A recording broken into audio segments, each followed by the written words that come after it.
Jay and Danny, welcome to Miami. Thank you, man. Thank you. It's good to have you guys down here. Good to be back He's home. home. This is where I went to school here. Right, So no, I know, I'm but you know, you work, you I don't work here. was like, do they know? Do they?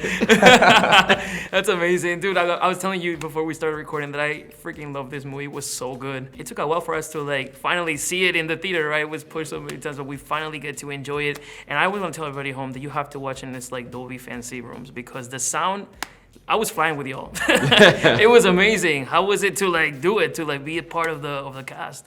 It was crazy. I mean, it was an honor, but it was also like, it was so weird because we were meeting each other for the first time and these pilots were meeting each other for the first time. It was this very like meta thing that was happening where we were going through training in real life to learn how to fly while these pilots were also going through this training for this movie. And I don't know, it bonded us in a way that like, Really meta the whole movie. really meta the whole thing. Were And you guys scared of like learning how to fly? I would have been terrified. I was like, terrified to be in the air before the movie, so I had to sign I had to sign a waiver that said like, if you're presenting yourself for this audition, you have to like promise that you are not afraid of flying.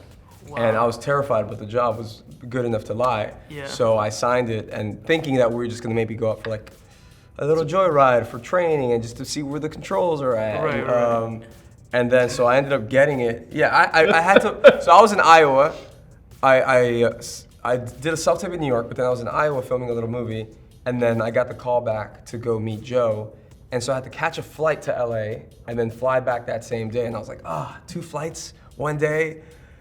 I don't know if I could do this. So I was about to pass on the call back because I didn't want to get on the commercial plane. And by the way, 2 flights 1 day became our lives for 5 That's months. intense flights. Yeah, we took 2 intense flights every day, every other day for 5 months straight. So when you auditioned, you guys kind of had the idea that it might be a thing where you had to learn to do it, or they basically told you, because we all know that Tom Cruise loves his. I didn't read the fine print. Stuff. Yeah, I he didn't did. read the fine Yeah. print. For me, it was like this thing of like you're working with Tom Cruise. It's not even a question. Like Tom is gonna. Right. He only, Tom talks about this a lot. Like, part of the reason it took 30 plus years to do this is because technology wasn't there.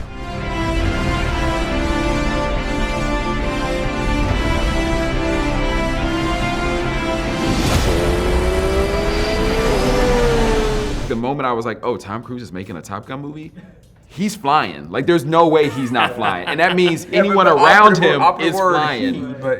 So that moment you guys had to carry him and toss him out, that was like, you were feeling terrifying. it. It was absolutely terrifying. Was it, why? Like, Glenn and I looked at each other and we're like, are we really about to throw Tom Cruise out of the theater?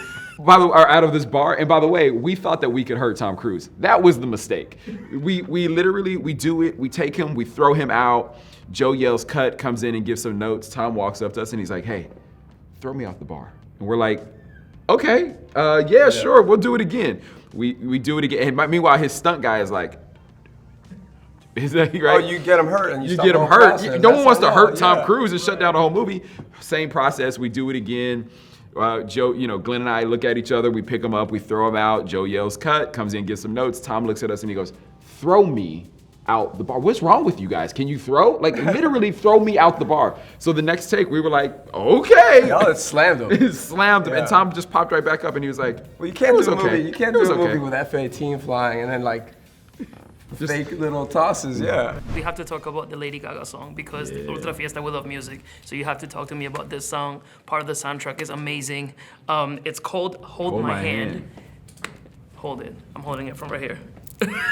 Since it's 2022, this is how we do it. How? Tell me about the song. You guys met Gaga? Oh, not yet. No, she went to NYU, so I've always been like, oh, Lady Gaga went to the same school I went to. But it was we saw it twice before the San Diego premiere, and the song wasn't there. So it was like a wonderful surprise to like see it with everyone and then hear the song. Whenever it comes up, I can't spoil it for you, but it's amazing. It's a beautiful song. Perfectly placed. Jay so could beautiful. really sing it. I couldn't. I wouldn't want to disrespect Lady Gaga that way because I want to be your friend sometimes, so I wouldn't want to disrespect you like that. Mayo 27, vayan a los teatros, que no hay una experiencia como esta, se los prometo que una película como esta nunca ha existido hasta ahorita. Entonces, mayo 27, díganle a sus tías, tíos, primas, primos, hermanas, hermanos, y todos vayan. One more time, Mayo 27. Mayo 27.